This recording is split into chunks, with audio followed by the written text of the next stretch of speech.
Welcome to Chart Today. My name's David Linton, and today's edition for Thursday, the 6th of December, comes to you from London. And markets still falling off the back of China-US trade war worries, and the US will reopen again today. So markets have not really recovered off that fall we saw on Tuesday in the US. The dollar actually kicking higher, just its safe haven status is just a flight to the dollar. It's not jumping massively, but it is in bullish territory on all three time frames. The euro dollar actually sinking lower this morning, so again, euro dollar coming under pressure there.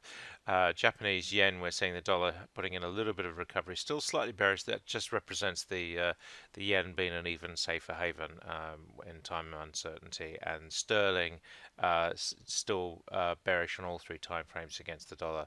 These low 120s area beckon, and of course we've got the Brexit vote looming as well. Sterling against the euro we're seeing is fairly flat, but still bearish on the short-term time frame, and against the Swiss franc, much the same picture.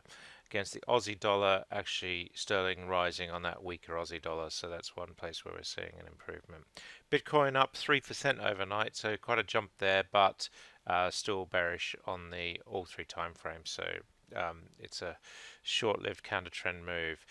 Looking at the S&P 500 index, as we said, it was closed yesterday. So going straight to the futures, we're seeing the futures pointing lower this morning. The E-mini down just under 1%, and the Nasdaq E-mini down nearly 1.2%, and very much in bearish territory. So it looks like the US market will open up lower.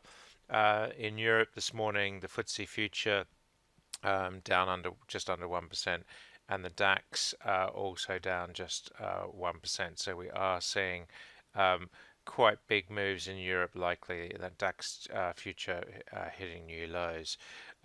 In Asia, we saw, in fact, here we see the markets just open now. FTSE future, the FTSE down 0.8%, mid caps down 0.6%. So we are seeing the market just heading lower there.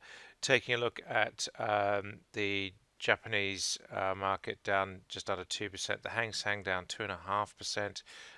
So we are just seeing some very big moves across the board. China down a further 2%, and the Sensex down just under 1%. Aussie market actually faring fairly well, just down 0.2%. Crude oil coming off on that sentiment as well, down just under 0.5% on Brent crude, but still bullish. WTI is down just under 1% also, but still holding its short-term bullish trend. US nat gas gives up a little bit of its gains, but still sitting in the mid $4 area. And if we look at gold, we see gold is down just very slightly, but its short-term bull trend is continuing, and that medium-term trend is well underway. Same for silver. Looking at US 10-year yields, we're sitting at 2.91% at the moment. The yield curve has got quite a few people worried in the US at the moment. We're seeing an inversion whereby 5-year yields are actually now lower than 2 or 3-year yields. So the yield further out is actually lower than the short-term bond yields. So that's just causing a little bit of concern that that heralds a slowdown. And we're seeing bond prices rising off the back of that. Taking a look at the markets themselves, this data all coming from Yahoo Finance. US markets were closed yesterday, but we see Europe is down over 1%, and looking at Asia, we see again the Nikkei down just under 2%, quite big moves. So this data all coming from Yahoo Finance, great free data source. And we look at the Aussie market, just clicking, Aussie, remember, fared better. We had Glenworth up 6% in Oz, but still pretty bearish charts. Looking at the downside, Afterpay down 5%. So we are still seeing some pretty big moves to the downside, even though the Aussie market was fairly flat overall.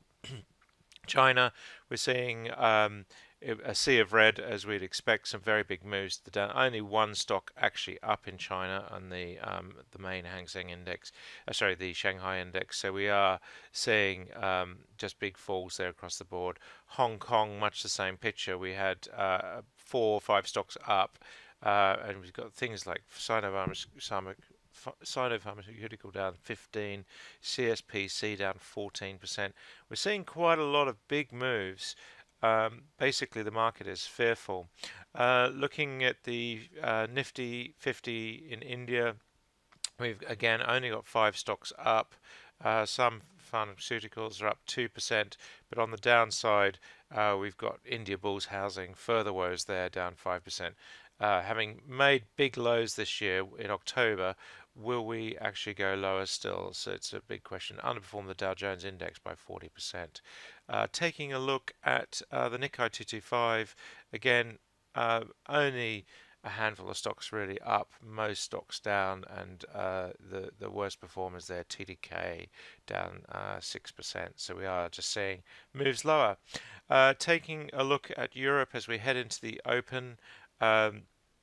So we start by looking at the FTSE 100 index, and we see the live pricing coming in here from Yahoo. First thing is just to see the performers. Only a handful of stocks up. National Grid, it's just safe havens really, looking okay on the medium-term chart, still long-term bearish. Unilever also holding on to its longer-term trends. Diageo looking actually quite strong. Diageo nudging new highs. Sainsbury's also holding its long-term trend. So what we are seeing is the stocks that are okay are holding up this morning in a sea of red. Looking at the other end, Just Eat down a further 4%. Stock looking worrying there. Melrose down 3%. A lot of these stocks really just continuing to fall. And notice here, stocks like Glencore down a further 2.4%. FTSE 250, if we look at the trends here, Thomas Cook actually up is down 3%. Their woes continue, but if we look at the better performers, still have got some good performance. IP Group up 5%, Crest Nicholson up 3%. So we are seeing stocks rising there. But if we look at the downside, we see here very much that we have got things like Kia Group down at a further 4%. Construction firms really taking a battering of late. Taking a look at the Euro Stock 600. So we do have quite a lot of stocks still going up in this falling market. George Fisher in Finland up 3% this morning, but still looking pretty worrying. And if we look at the downside, we see here Hexagon AB down 5%, Capgemini down 4%. So we are still seeing some pretty big falls in Europe, and we see it's just a sea of red being painted here. That's it for today. Until tomorrow, happy charting. See you then.